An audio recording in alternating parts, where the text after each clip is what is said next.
Huh!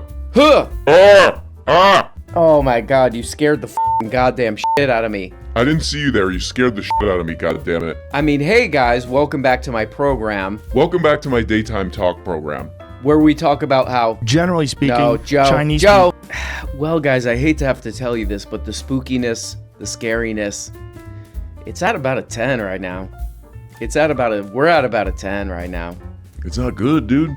So in honor of this very scary season, that's right, today is our final installment of the...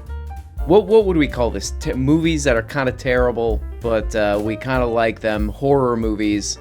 This is the final one. I've been meaning to watch this movie for a long time. That's right. It's from the... What is it? From the 90s? But why would you do that? Because I'm a scientist. That's what we do. No. We make everything a little better. No. Yeah, but you created super bats that are trying to kill people, you asshole. You piece of shit, you. Okay. From 1999, it has a 14% on Rotten Tomatoes. Hey, come on, man. That's how it flows. That's how it flows. Okay. That's right. It's Bats, starring Lou Diamond Phillips, and that's it, I think. Let's see what these critics have to say. The bat attacks are a series of violent camera pans rendering everything a blur. The continuity in computer-generated imagery is dire. Hey. And the dialogue stinks, as do the performances. Hey, come on, man. I'm not here to play stupid games with a crystal flute. Here's another one. A movie that's too unintentionally funny to be scary. Hey, stop. You take it back, man. You son of a bitch. Whoa! Hey! Calm down, jeez. Okay, yeah, so this is a movie. It's a bit of a complicated story. It's about these bats. You know what? People all over the internet, they're ripping this movie an ass. You know, but I'm going to go ahead and say it. I like this movie. I recommend it. Okay, the other thing that I love is they do all these close-ups on the bats. It almost seems like they ran out of money on Bat Close-Up Day or something. Okay, check this out. Check this bat. I love these bats. Look at that little rubbery-ass Spirit Halloween-looking ass shit right there. Boom, boom, boom. Okay, here we go. Here's my favorite bat close-up in this movie. Here we go. Look at that dude. Oh, God. Yeah, I'm loving the way these bats look. This would be my favorite movie ever if they did a close-up on this bat and he just goes, hello, hello, hello. And then he goes like this. Oh! I'm not going to give away the ending of this movie, but I love the ending of this movie because the ending of this movie just says like, yeah, we're done making this movie. Like Lou Diamond Phillips, who by the way, very charming in this movie. He should have just turned to the camera and said, that's it. It's over. The movie's over. Please leave. But I love it. Half the people in the town are killed or brutally murdered by bats, and then this song plays at the end. By the time I grab my books and I give myself a look, there's a bat inside of my car. All right, whatever. So I love this movie. Big shout out to all those bats. Big shout out to the scientist who played God in creating them.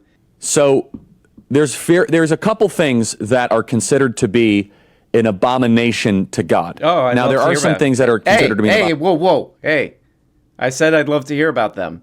But in Deuteronomy 18, for example, do not practice divination, sorcery, fortune telling, witchery, casting spells, holding seances, and channeling with the dead. That's in the Bible. Halloween is coming up, which is All Saints Day. But let's just be honest. Halloween is a dark, dark day. Whoa! Not a fan of it. It's what you do with it. Not a fan of all the kind of dressing up and all that nonsense. It's okay to be scared. And okay, if you are a Christian, you must be. And by the way, if you're also a Jew, because this is a Old Testament law, I'm both. You must not engage in any of these practices of the occult. Believe me, I find that there is far too much kind of joking around and playing loose and fast with this stuff. It's sick. Yeah, there is legit sorcery, darkness, that can be channeled and put in. And by the way, this is an Old Testament law, so this goes for both. There you shall not be found among you who burns his son or daughter as an offering. Yeah, no child sacrifice. By the way, because it was widespread. Okay. The Aztecs did it, the Mayans did it, the Egyptians did it. And then why can't There's a law against child sacrifice. Okay. Anyone who Yeah, guys, I just want to sort of piggyback off of what Charles Kirk was just saying there. I just sort of want to pigs in a blanket off of what he was just saying there, which is that we are scared. Okay, and we're not afraid to admit that, okay? We see all these ghouls walking the street. You know, we're in our house, looking through the blinds, you know. We're in our house, every light in the house on, including the outside lights, the porch lights, we're through the blinds, you know what I mean? And we're not afraid to admit that. Okay, it takes a strong person to admit that we are in our homes afraid and scared. We're scared for our families, not us. We don't care, you know, whatever. It's not a big deal to us, but it's about our families. Now to the security situation here in the U.S. as Israeli forces attack Gaza. The annual Halloween parade here in New York is a particular concern. ABC's Aaron Katursky is here with more on that. Good morning, Aaron. How are those Good two morning connected? to you. Police do remain on edge. Major cities have increased staffing. They're watchful of Jewish and Muslim locations. And they're also concerned demonstrations related to the war could be targets for violence or possibly provide cover for somebody who might want to act out. Here in New York, the NYPD said highly publicized, crowded events like the annual Halloween parade coming up in Greenwich Village could make attractive targets, especially as the war goes on. Yeah, here's a weird video that came up in my recommendations. It's called U.S. on Heightened Alert for U.S. on Heightened Alert for Halloween. I don't really know what to make of this video because it's kind of saying like, hey, you know, Israel, Palestine, you know how you've been seeing that in the news a lot? Well, that affects Halloween too. Oh, how so? It's a developing story. It's a developing story. Okay, what does that mean? Yeah, like we said, we can't reveal that right now because this is a developing story, so please, you know, leave us alone. I was looking through the comments of this video and most people are making fun of it. They're like, oh, great, more fear-mongering or whatever, you know? They're just like, oh, this is stupid. But maybe like 1 in 20 of the comments, somebody who it works on. This guy says, Halloween is dumb anyways. Halloween is dumb anyways. Going to strangers' houses. Just give your kids $10 at Dollar Tree. Better than buying a whole costume they will never wear again. Look at those kids going to strangers' houses. How is going to Dollar Tree any less fun? Also, I do kind of think that if there's a marker for failing as a parent, it's Halloween and you're in the Dollar Tree, you're under the harsh fluorescent lights of Dollar Tree, and your lonely, costumeless 10-year-old is like looking through the window of the Dollar Tree, sees kids all dressed up having a good time with full Snicker bars filling their bags. And you're like, okay, which generic aged candy would you like to get tonight? And then we're going home. Oh, wow, great. Moving on in our beautiful Halloween creeptacular, let's take some time to recognize the underappreciated people during Halloween. Come on, guys. Okay. A very underappreciated, unrecognized group in the what I call the Halloween experience. That's right, the people who work at Spirit Halloween. And with consumers expected to spend a record amount for the holiday, Spirit Halloween has opened more stores than ever this year. That's creepy. So how does Spirit Halloween capitalize on abandoned spaces in local markets? Oh, good question. And how does it manage to transform those vacant storefronts so quickly? This is the economics of Spirit Halloween. And signing the lease is just the beginning. Okay. The retailer says setting up the stores is another logistical challenge. Oh. I mean, literally, we are starting from scratch in every single store. We inherit an empty location, and we have to bring in not only all the merchandise, but all the fixturing. We have to hire the entire staff. Yeah, so that's Spirit Halloween's business model. You find some empty place and you fill it with crap for a couple months. And you make as much money as possible. They make a ton of money, by the way. It's like $1 billion a year or something. You load some empty strip mall place with a bunch of crap, and there's some interesting stories about what it's like to actually work at this place. This actually just came out. This is in Slate. It's some like 20-year-old girl who worked there. I almost felt like quitting on my first day. Oh! The staff needed to haul a ton of cardboard boxes crammed with all sorts of plastic crap. I put crap. Pumpkins, masks, so on, to the storage area. So me and the rest of the people on staff had to yank them out of the supply truck and shove them in the back room. It was a ton of labor, and given how much boxes were there, we had no hope of organizing the crap, and it was all over the place. Yeah, I was looking around reading on like the Spirit Halloween Reddit and all this crap, and this story came up like over and over again. Here's another one. I quit after 4 hours. Oh my God. After 4 hours, I went like this. Bye-bye. I arrive at the store early to hopefully complete my onboarding. This guy was hired as like a manager or something. So I thought I was going to get some onboarding, but no, they said go right. Nope, we went straight to the truck. The team and I unloaded a 1,500-piece truck without a belt to help, blah, blah, blah, blah, blah. And then he went to his car and quit.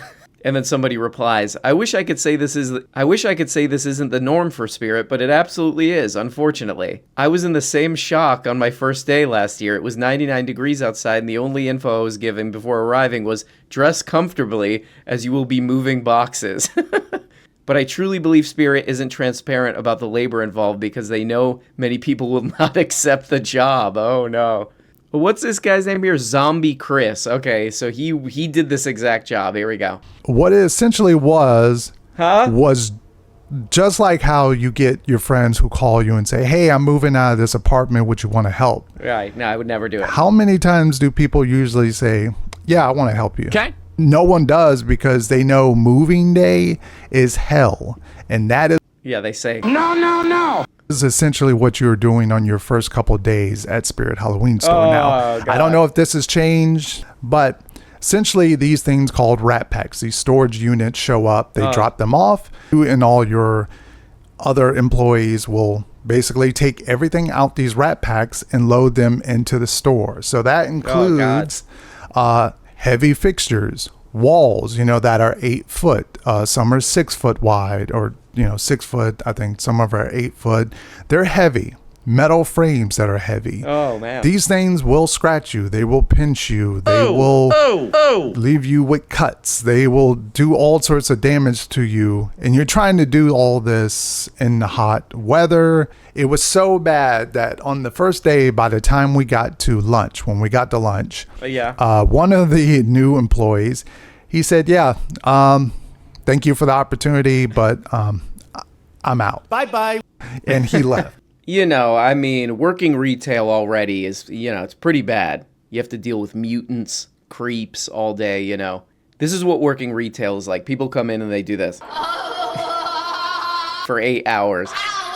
But Spirit Halloween is an especially crazy one because of their business model, which is just rent out some empty dump in a strip mall, fill it with stuff. It seems like a lot of young people, kids, because no one else wants to work there. So you're not just going to work there, dealing with customers, taking their money and all this crap. You're going to create the entire store. You're going to load all the crap into the store, and then the store is going to disappear in a couple months. So to the young children working at Spirit Halloween, our sympathy goes out to you because it does seem like you are working the worst version of retail. Okay, one last very important Halloween message. Before we go, okay, come on, guys. Guys, take it seriously or Boom. You get that. This is from a website called Good Housekeeping, which, that sounds like something from the 50s, but before I started reading Good Housekeeping, the website, I was doing bad housekeeping, smoking in the house, just throwing trash wherever. And then I read this and I'm like, I got to turn this around, But this is actually really important, okay? Because they made a list this year. What is this? Like a couple weeks ago they put this out. 15 offensive Halloween costumes that shouldn't exist. Okay. So if you're planning to do Halloween stuff, you need to know this information. So let's look at these 15 offensive Halloween costumes. What's the first one? A Holocaust victim. Okay. Wait, is this true? Several retailers have previously come under fire for selling an Anne Frank costume for a little girl. What? Okay, so that ruins one costume for me. Okay. Anything involving blackface. Blackface is never okay. Never. Okay, fine. Okay, but these last two are my favorite. Sexual harassment. Oh, I was going to do a sexual harassment costume. And then an unhoused person. At first with this article, I was just like, oh, okay, they're just trying to fill space, to put some ads on their website. But then I was like, probably the median age of a good housekeeper, what was the goddamn thing called? Good housekeeping reader is probably, like 65? I'll be a homeless person. They're hilarious because they're homeless. No, you can't do that either, Good Housekeeping says. Grandpa, why do you think this costume is so funny? Because they don't have a house, Come on, that's funny. How is that not funny? I like, too, the example they used. This adorable little kid, with the stick and the bindle. You know, is somebody living on the streets of like LA or New York, they look at that, they say, hey, that's me. Come on. Well, guys, there we go. A brief and I would say slightly stupid little look at Halloween. I hope you guys have a good one. I hope you guys have a very fun Halloween. I hope you get lots of candy and you're doing this. Hope there's a lot of adult trick-or-treaters out there taking advantage. Going to what we call the affluent neighborhoods because they give full bars. They give full bars out there. Have fun, happy Halloween, and bye-bye. Hey, guys. Guess what? You're not even getting the whole show. If you want every episode and a whole bunch of other subscribe on Patreon. Subscribe on Patreon for as little as 2 bones. Just click the stupid little link below the video in the comments. See, right there. There you go. Click it, and that, yep.